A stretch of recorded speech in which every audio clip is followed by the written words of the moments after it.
Hi everybody, welcome to Help Me Communicate for December 20th. At Help Me Communicate, I help you become a better communicator.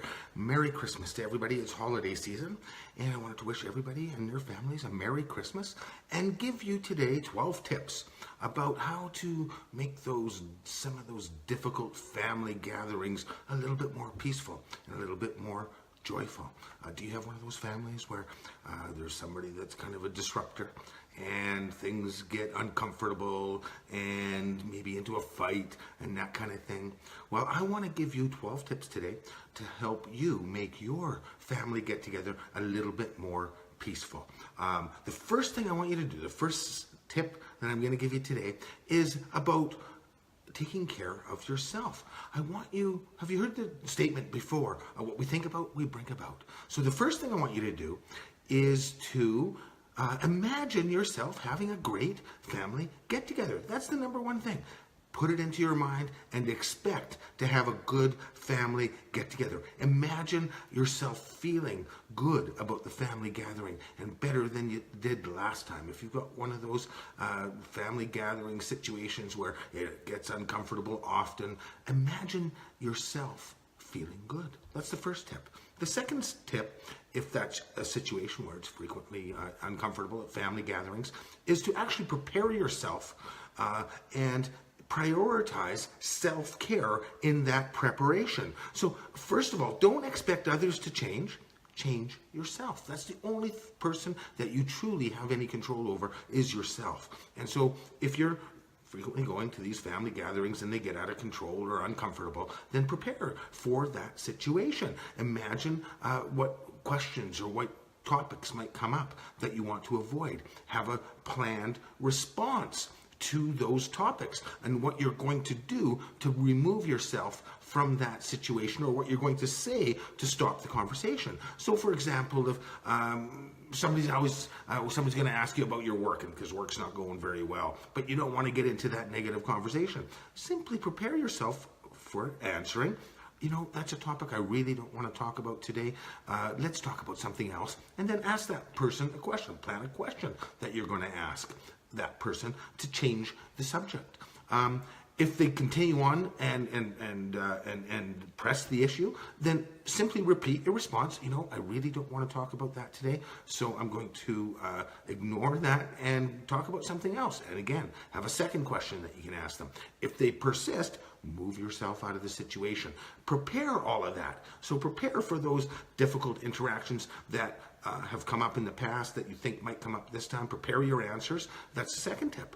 The third tip is something that you can do when I'm around uncomfortable people, people that I'm uncomfortable with, or I don't like how the conversation's going. I ask questions and I listen. And I don't say a lot.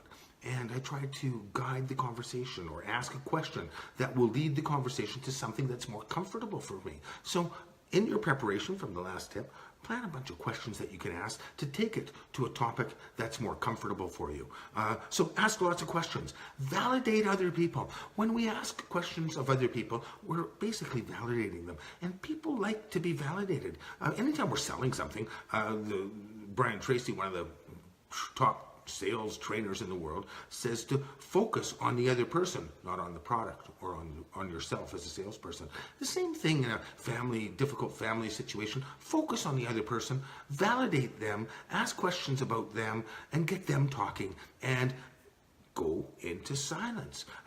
Your fourth tip for today is to go into listen-only mode sometimes. Sometimes it's really good just to listen. Silence can be golden. And often when we've gone quiet and we don't feed those negative people or negative interactions, they peter out. So remember that silence is a weapon that you can use to combat difficult people. Don't hesitate to use that. Your fifth tip is to continue to point out positive things in people. Get in the habit of pointing out positive things. Avoid negative labeling and negative name calling. It triggers negative emotions in people. So remember that, and again, when you're planning, plan about what you can say to compliment other people. Think about the things that you like about other people that are going to be at this gathering, and have a list of things that you can talk about or bring up and tell people what you admire about them or the things that you like about them. So focus on that. That's your 5th tip. Point out positive things in people. Your 6th tip is just focus on staying connected to the family members that you like being around, and remove yourself from the situation of those people that you don't like being around, and just keep yourself with the people that you like being around. So connect with your favorite family members. The 7th tip is don't give advice unless you've been asked. Don't answer questions that haven't been asked. Family time is not therapy time. These family gatherings are not therapy time. So don't give advice unless you've been asked. And if people are asking you difficult questions, you can use that statement. Hey, that's a difficult conversation to me. This is not therapy time. This is family time. I'll talk to my professional about the things that I need to get therapy on. And remember that. Don't give advice that hasn't been asked, and don't answer questions that haven't been asked. The 7th or the 8th tip for yourself is to have a getaway plan, okay? So if you are, thinking that we frequently get into these tough family gatherings and people get out of control and fights happen, well, have a getaway plan. Decide ahead of time that if it gets to that point, you're going to remove yourself from the situation, or set a time limit for how long you're going to be at this family gathering, and negotiate that with your partner if you're going with a partner, and leave at that time. So your 8 tips for preparing yourself, or for making yourself prepared to have a joyous and enjoyable holiday get-together, is to expect to have a great time. Put that into your mind and into your heart, and imagine what it would be like. Prepare is your 2nd tip. And self-prioritize. Prepare yourself. What questions are you going to ask to change subjects? What answers are you going to give to difficult questions? How are you going to remove yourself? Prepare what the good compliments that you can give to different family members are, and keep the atmosphere joyous and peaceful and happy. Your 3rd tip was to ask more questions, validate other people. Don't hesitate. Your 4th tip is to go into listen-only mode. Don't hesitate to move into listen-only mode and go into silence. Your 5th tip is to point out positive things in people. Your 6th tip is stay connected with your favorite family members and avoid those that you don't want to be around. Your 7th tip is don't give advice unless you've been asked, and don't answer questions that haven't been asked from an advice point of view. It's not therapy time, family gatherings. And your 8th tip is to have a getaway plan. Now I'm going to give you 4 quick tips that you can negotiate with your family or with your the groups that's getting together, and you can negotiate these ahead of time. And sometimes by negotiating this with the family or the group, excuse me, you'll avoid some of those difficult situations that come up at these family gatherings. And don't hesitate to bring this plan or these ideas to the group and say, you know what, we're going to make this year our best holiday ever, and we're going to generate some positive energy. And so your 9th tip for family gatherings is to do something different for fun. Bring out card games or board games, or go for a family walk, or play charades or something like that. But do something different and do something fun. Agree with the people that are coming to the get together that you're going to address issues beforehand and not bring them up at the family gathering. Just agree that we're going to, any issues that we have between different family members, that those will be kept separate from this family gathering. We're going to deal with them before or after the family gathering. It's a great way to avoid. So again, this is all preparation with your group. Refrain from using excessive substance.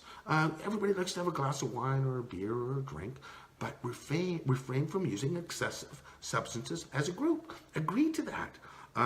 Keep your last tip, your 12th tip for the group, for yourself and for groups, is to keep conversation topics neutral. Get everyone to agree that there are topics you're not to discuss. Now, for me, I love talking politics and I love talking religion. I've traveled to many countries. I've explored Buddhism and Christianity and Islam and paganism. And I love religion. I look for the common denominators.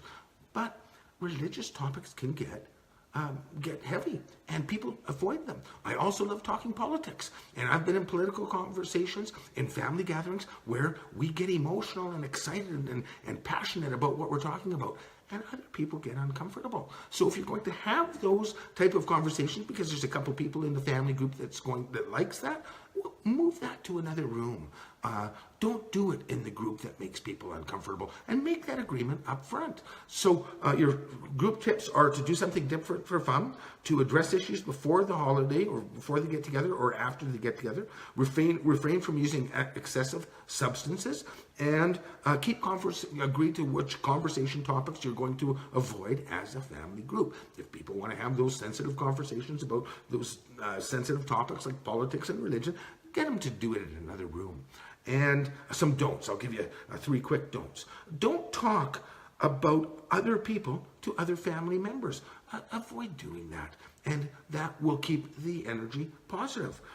Don't let emotions get out of control. Have a plan for how you're going to deal with emotional situations for yourself. Are you going to remove yourself from the environment and go for a walk, or just go into silence mode, or ground out your emotions by talking to a family member that you're close to? Have a plan for what you're going to do if things get emotional for you.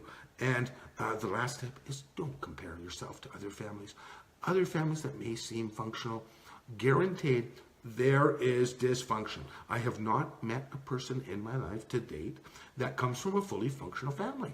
And we all have our issues. So don't compare yourself to other families. So let me give you a quick review of today's tips for making your family get together more peaceful and more joyful. Expect to have great fun for yourself. Put that into your mind and into your heart before you go to the family get together. Plan and prioritize self-care. Have an arsenal of positive comments to give other people, of questions to ask to change topics, of responses to difficult conversations that people will bring up, or how you're going to respond. Say, I don't want to talk about that. Ask lots of questions. Focus on the other people, and that keeps people like talking about themselves. Go into listen-only mode at times. Point out positive things in people. Try connecting only with family members that you're most comfortable with. Don't give advice unless it's been asked, and have a getaway plan. For the group, do something different for group fun. Suggest board games or charades or a family walk. Address issues before holiday or after the holiday. Refrain from using excessive substances, and keep conversation topics neutral. Decide which topics are not going to be up for conversations. Your 3 don'ts are: don't talk about other people to family members, don't let your emotions get out of control, have a plan, and don't compare yourself to other families. So that's your tips for making a great family get-together more fun, more joyful, more peaceful for this Christmas holiday season. I'd like to wish all of you a very Merry Christmas and a great 2018. I won't be here next week. I'll be here the first week of January, the first Wednesday of January at 10 a.m. Mountain Time. Thank you for all of your support this year in 2017. It's been a great year. I hope you've had a great year. I hope you can make 2018 great. Don't forget to check out our tools and tips at findamentor.com and successtoolchest.com.